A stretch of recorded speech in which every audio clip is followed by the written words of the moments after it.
Bonjour tout le monde. Tout d'abord, je tiens à vous remercier d'avoir accepté de voir mon travail. Aujourd'hui, je vais vous présenter une organisation qui est intitulée Gestion des certifications et formations, réalisée par Jacques Chaillot, encadrée par M. Mozart à Rennes. Et voici le plan que je vais suivre durant mon exposition.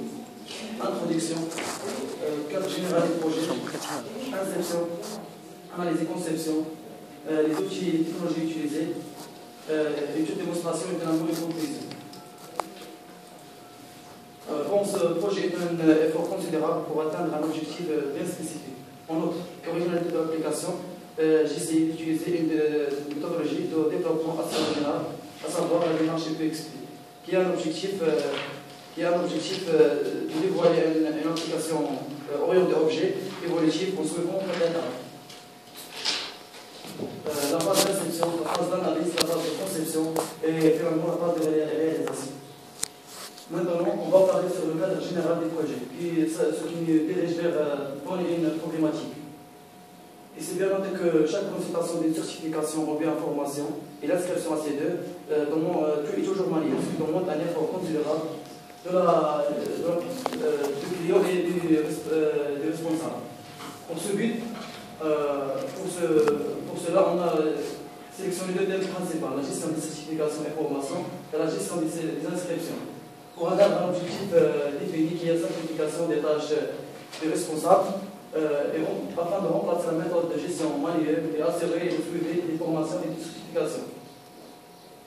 Et pour assurer le bon déroulement de mon projet, j'ai essayé d'utiliser le diagramme de Gantt qui est divisé en plusieurs tâches avec des détails à respecter.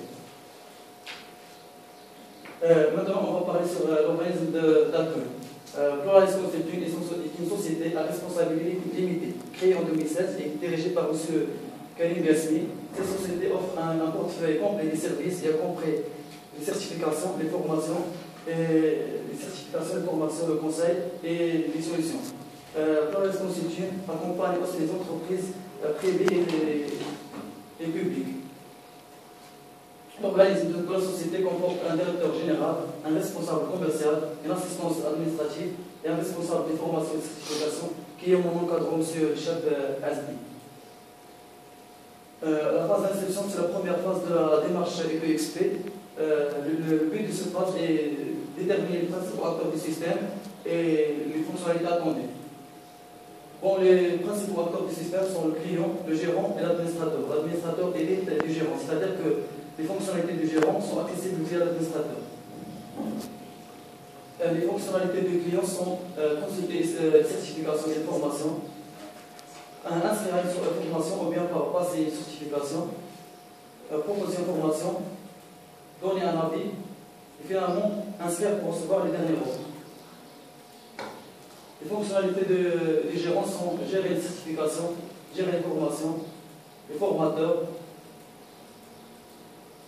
les inscriptions, les compétences et finalement consulter les avis et les propositions. Les besoins des admins sont les besoins des gérants plus la gestion des gérants. Et pour que notre application doit être bien, on doit respecter des besoins non fonctionnels ou bien techniques. Sur l'extensibilité, c'est-à-dire que l'application doit avoir la possibilité d'ajouter et modifier l'extensibilité, la sécurité, l'interface, la performance, la convivialité. Et voilà le diagramme de l'utilisation. Le client il ne peut pas procéder des certifications qu'après une recherche des certifications. Après la consultation, il peut inscrire ou bien télécharger un PDF. Et après la consultation des formations, il peut inscrire, télécharger un PDF et proposer formation. Il peut s'inscrire ou bien télécharger un PDF ou bien proposer une formation. Le gérant peut, après la gestion des certifications et formations, après l'ajout des formes de certification ou la modification, animer aux clients qui sont inscrits pour recevoir une notification. Et après valider l'inscription, animer aussi envoi aux clients. Le gérant peut aussi consulter les propositions, les avis, les compétences des formateurs, mais après une quantification. L'administrateur peut gérer l'administrateur et aussi après une quantification. La phase d'analyse et de conception, cette phase est poursuivie les tâches entamées dans la phase d'inception. Donc cette phase, j'ai essayé d'analyser les différents cas d'utilisation,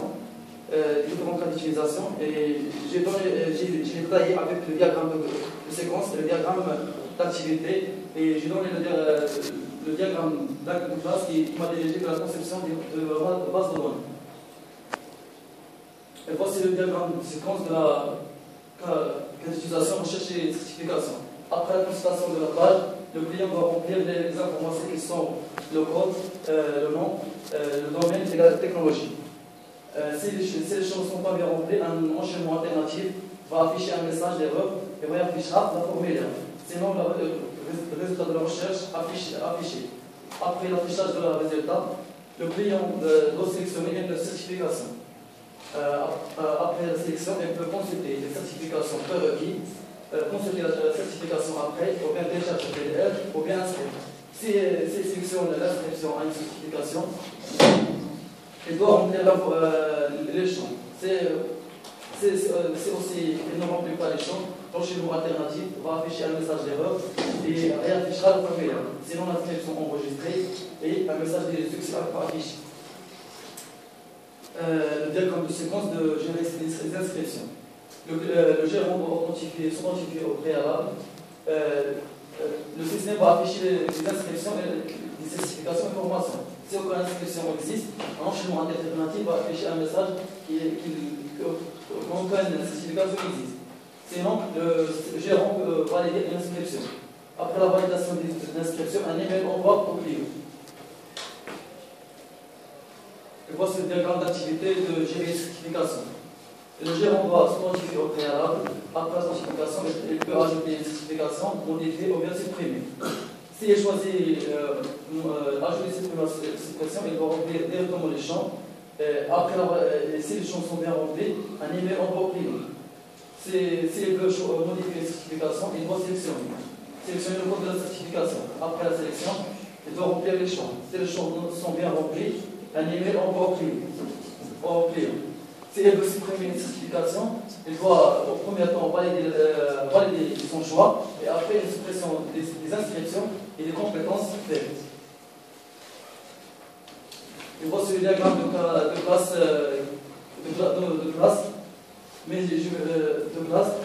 les principaux classes qui sont intéressées par